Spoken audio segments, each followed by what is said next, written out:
Once upon a time, when I was quite young, I was afraid of getting injections at the doctor's office. I'm not quite sure why. I think I vaguely remembered for some previous experience the sensation of the needle, this foreign object, breaching my skin.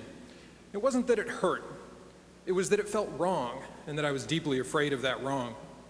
The first time I remember going to the doctor, he asked me my name, and I told him, Peter Parker, the secret identity of Marvel's Spider-Man. This was not some fantasy that I played out every single day with every stranger that I met. I think my mother was just as surprised as the doctor was by what came out of my mouth. Looking back, I think that in that moment of fear, I reached for the character who embodied courage for me at that time in my life. Only back then, this was my Peter Parker.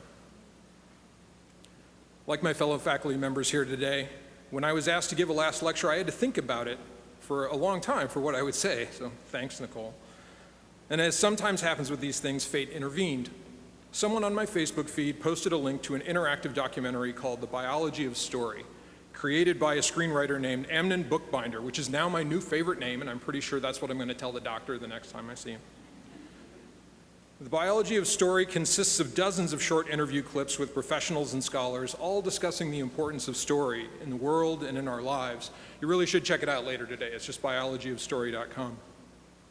When I dove into the content and explored the site, I realized that it was precisely what I needed to talk to you about today. Most people think about stories primarily as entertainment, as part of what we might broadly call the arts, and so story may seem secondary or inconsequential to what we do here at Clarkson. But story permeates every field of human endeavor that generates meaning: science and technology, politics and religion, business and education, and more. Story is almost certainly as old as human cognition, and story has been the way that I've navigated my life for as long as I can remember. After wanting to be Peter Parker, I wanted to be a knight, but they weren't hiring anymore. And then I wanted to be a fighter pilot, but my eyes weren't good enough, and neither was LASIK surgery back then. And then I wanted to be Indiana Jones. And that's the one that struck deepest for me, to be honest. When my friends in high school or junior high were away at summer camp, I was at archaeology camp. My interest in actual and not just fantasy history took off, and I became convinced that a college professor who snuck out the window during office hours was one of the coolest things that you could possibly be. True, I didn't become an archaeologist, but I did become a kind of archaeologist of stories. I majored in literature in college, and though I was not trained to create stories, I did learn about the ways that scholars talked about stories.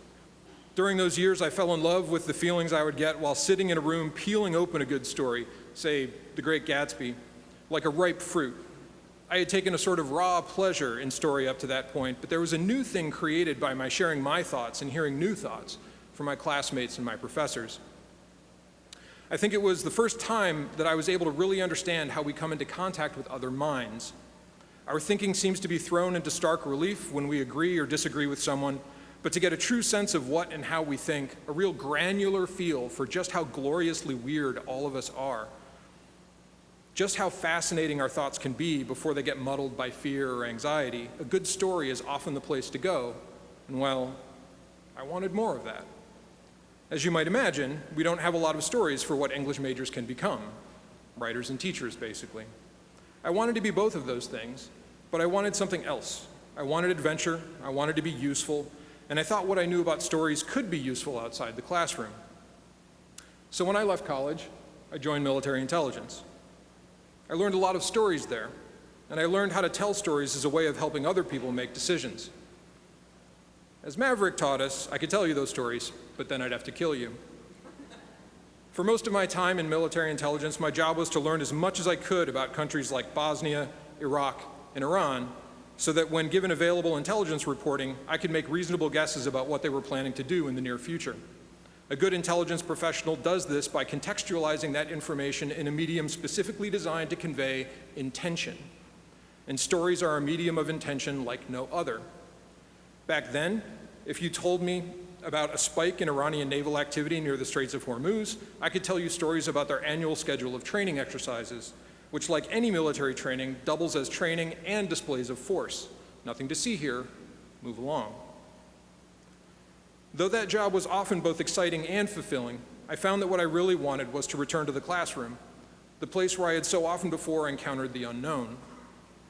And I'll put this out there, though I don't have time to explore it here further. I heard this first from Elise Pomerantz. I'd like to suggest to you that a good education is not simply the transfer of a useful skill set to a student, but also the building of that student's capacity to meaningfully encounter the unknown. This is what we mean by lifelong learning. This is what we mean when we say we want to teach you how to think and not what to think. Do you have the capacity to stand before the mystery of life and meet it with courage? Stories are and always have been without parallel in preparing us for that mystery. And so I went home to The Ohio State University and trained with one of the great mentors of story, Jim Phelan. Jim is a narrative theorist who cares about how stories mean and why that matters. What did I learn from him and from other faculty? I learned that stories are ways of making sense out of beginnings and middles and endings, of birth, of life, and death. Story is one of the first ways we come to understand the world, other people, and ourselves. Importantly, it is one of the ways that we learn about meaning, desire, and causality. As we grow up, we find stories everywhere, not just in bedtime stories, fairy tales, novels, television, movies, and video games. Stories permeate so much of our lives. You've been here long enough to know that President Tony Collins is adept at telling the story of Thomas S. Clarkson and what that story means for your alma mater, my employer. Maybe you remember Provost Thorpe during your convocation telling the story of why professors wear academic regalia. During commencement a few days from now, there is a non-zero possibility that Senator Chuck Schumer will tell you the story of how he met his wife, Iris. It's the faculty laughing right now. You'll get it later. We find stories in all corners of our lives, and those stories matter in ways that aren't always obvious to us. Stories can entertain us, but they can also motivate us or scare us. Stories can even make excuses for us. In short, stories can be used to manipulate us if we're not paying attention. Science and technology often rely on the story of progress, which proceeds based on the formula, we used to believe X, but now we know Y. And once again, we find ourselves in an American election year when we are bound to hear over and over again certain limited kinds of American stories. Some of these are so typical we forget their stories at all. In 1630, before the Puritans of the Massachusetts Bay Colony had even set foot on land, John Winthrop reminded his followers that their colony would be exceptional, a city upon a hill with the eyes of all people upon us. We've been telling the American Jeremiad that things are horrible, that it's all our fault, but that maybe there's a chance for redemption, at least since Jonathan Edwards' 1741 sermon, Sinners in the Hands of an Angry God. This same story pattern is also one of the major counter-narratives to progress used by scientists and others concerned with the excesses of our society. Professor Libby Anker is a political theorist at George Washington University whose recent book, Orgies of Feeling, traces the influence of 19th century stage melodrama in American political discourse. In melodrama, and later in American films, an evil villain has it in for a virtuous victim whose awful fate can only be averted by the courageous actions of the hero. As one of my very good college friends would sum it up, good guys, good guys win. We needn't dig all that far to see this story pattern as part of our public discourse. One manifestation of it, popular with some in the military and law enforcement, is the metaphor of wolves, sheep, and sheepdogs. These stories can be powerful lenses for focusing public will, but they usually also result in a dangerous myopia. Believing wholeheartedly in heroes, victims, and villains means that we never have to question our motives and goals, because we are meant to identify with the heroes, and heroes are never villains, except, of course, for when they are. The more we know about stories, the better we are able to understand how to wield their power and how to avoid being unduly influenced by them.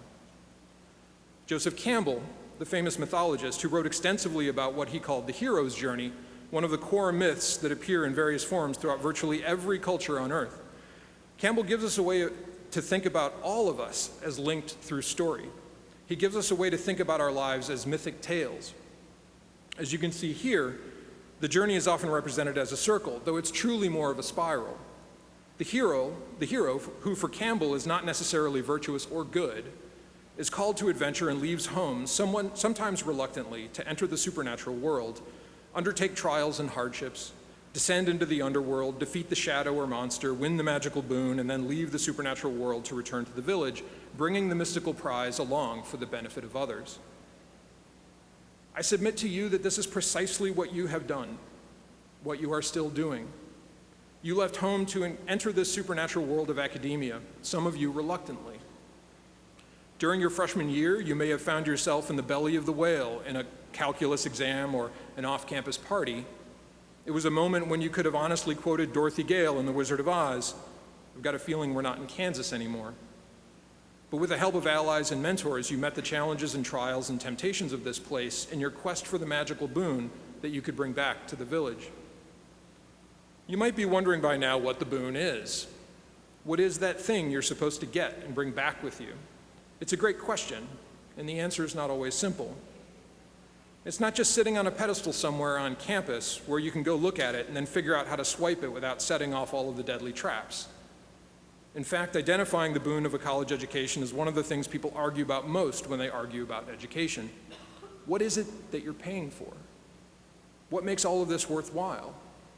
Well, you know what? It's not your degree as a credential that qualifies you for certain jobs. It's not the major you chose and completed. It is not the friends you've made or the experiences you've had that made you more mature. All of these things are available in different forms in other places where you might have chosen to be for the past several years. No, for my money and in my experience, the thing that college does differently and better than most any other place is that it provides a field, a board, a court for abstract thinking. You might be more familiar with what we often talk about as the importance of critical thinking, and critical thinking is important, but critical thinking comes after abstract thinking. Critical thinking is the abstract made practical. Critical thinking is how you use abstract thinking to solve problems. Abstract thinking occurs on the level of the imagination. It's metaphor. Time is a river. Light is a wave. Light is also a particle. Matter is energy. It's the same imagination where stories live. It is the supernatural world of the academy. The threshold guardians of the life of the mind are distraction and literal thinking. Its patron saint is contemplation. Virtually every university has very real and concrete manifestations of this abstract field. Colleges often have gates, and some even have long-standing traditions around entering and leaving those gates together as a class. College campuses traditionally are designed to give you opportunities to sit and contemplate. Colleges have dormitories so that you are encouraged to live in this abstract world with others doing likewise. These elements are not meant to represent the world. They're only meant to prepare you for the world by honing your relationship with the abstract, enhancing your ability to access it when you need it. And once you've learned how to do that, we hope you will exit our gates and bring that wisdom back to those who need it most. The magical boon of college is not simply knowing the story itself. For me, it was not knowing what happens in The Great Gatsby, nor was it the story of what other people think about that novel. The magical boon is our ability to see the story for what it is, to step outside of it and see all the players, see the moves, and to see why they matter. What happens in the story is no more important than who is telling that story, no more important than who is listening, what the occasion is on which they are listening, why the teller chose that story to tell. For me, that particular story is not about Jay Gatsby or James Gatz, and it's certainly not about Daisy Buchanan. That novel is interesting because in it, F. Scott Fitzgerald is telling us about Nick Carraway, a consummate storyteller who hides more than he reveals.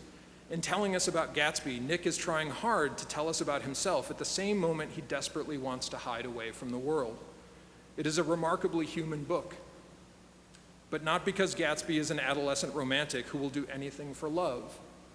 Gatsby is the stage magician who pulls parties and mansions and gold shirts out of his hat, but Nick is the one telling us how the trick works. Go back and read it again. It's a short book. For all his mystery, Gatsby is not that interesting. Nick is where the real action is. Seeing ourselves as part of the story is often how we express and sometimes achieve the things we want and hope.